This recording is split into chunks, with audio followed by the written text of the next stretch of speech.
Nyakubahwa Perezida wa Repubulika ndakuramutsa nkwifuza amahoro nyagasani. Uyu munsi muze iyi video mfite agahinda gakomeye cyane. Kandi nemera yuko iyi video yanjye nemera yuko ayishobora kuba ariyo ya nyuma kuri nje. Kuyi munsi ishobora gupfa. Cyangwa gafungwa burundu sinzongeye kuboneka. Nyakubahwa Perezida wa Repubulika kuva banyaga inzu yanjye nkayiburana imyaka 12 nkanarwa kuyibona. Na nubu noneho yabaye inzika mu bayobozi. Nyakubahwa Perezida wa Repubulika mu gihe gishize nasabye kuvugurura inzu yanjye banga kumpa icyangombwa. Akagari karakimpa umurenge wa Gakukino. Baciye baraza bangurira imyaka itarera barayirandura ngo nintere pasipara mu ndanga. None nari mfite umushinga wanjye wo gukora Kostara nzikoze imyaka 21 nastangiye 2005.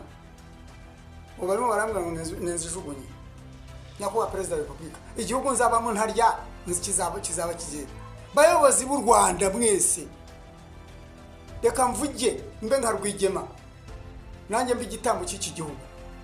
Ndi mu gihugu munda hano ndi hano Rugarama umurenge wa Rugarama akarere ka Gatsibo akagari ka Gihuta. Niho ndi muzabaza umuntu witwa Abdul Kudus. Ni abantu bari hano muri iki gihe kuki abantu batotezwa bagatotezwa nta cyaha bafite.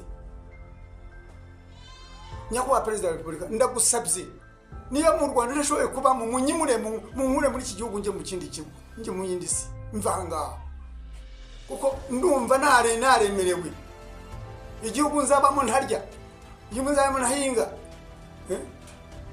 noneho nisambu nari mfite bayihinduye imiturire ngo ni imiturire cyese n'inyigurisha ntarya amafaranga sizagihingamo. Ubu koko murumva bizamera biti. Nyakubahwa Perezida wa Repubulika nubwo dusongwa n'ibindi bihugu natwe ubwacu turisonga. Natwe ubwacu tumeze neza. Buri munyarwanda uri hano mu Rwanda afite ibibazo.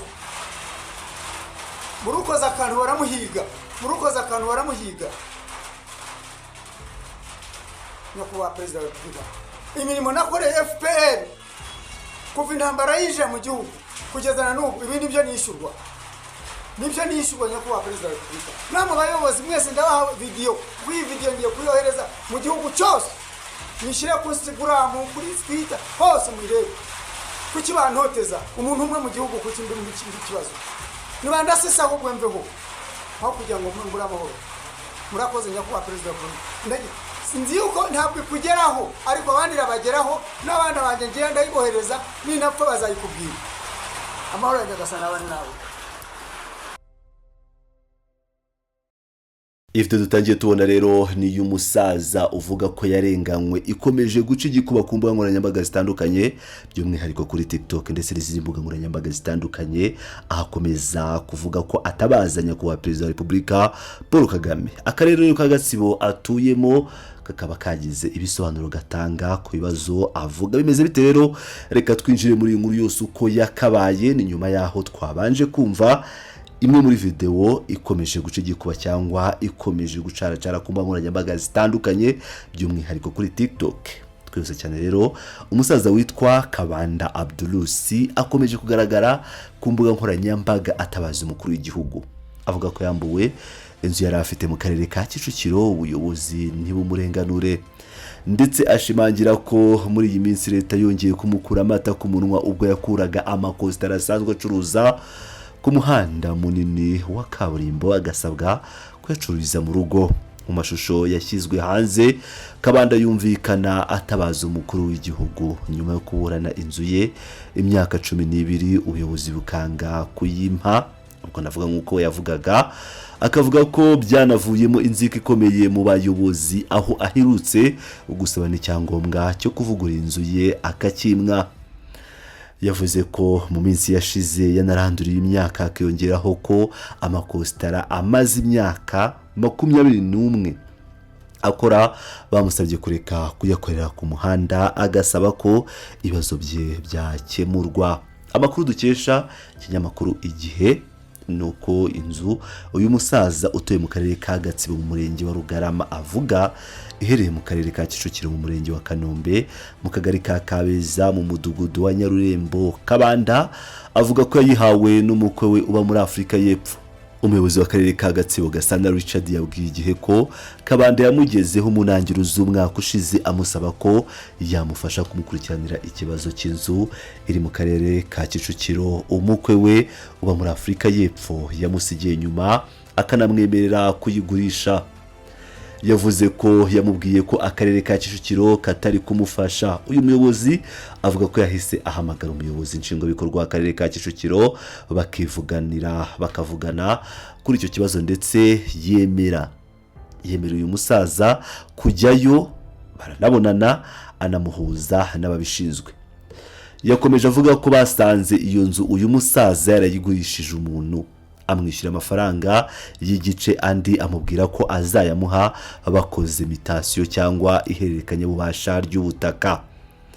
Ubwo bajyaga gukora iryo hererekanya bubasha cyangwa bajya gukora iyo mitasiyo, basanze iyo nzu yanditse ku mukwe w'uwo musaza. Ubuyobozi bumusaba ko yabaka procurasiyo bakabona kubikora. Nyuma ngo uyu musaza yasubiyeyo atwaye iki cyangombwa, basanga kitaranyuze kwa noteri kugira ngo bibe ari ibintu bifite umurongo. Akarere ka Kicukiro kahise kamwandikira ibaruwa ndetse banandikira n'uwo mukwe we bamusaba guha procurasiyo umusaza kugira ngo bimuhe uburenganzira bwo kwandikwaho wa mutungo. Meya Gasana yakomeje agira ati, njye nanateye intambwe nshaka nimero z'uwo mukobwa we, ndamuhamagara umusaba ko bafasha uwo musaza kubona procurasiyo kugira ngo iyo nzu babashe kuyimwandikaho.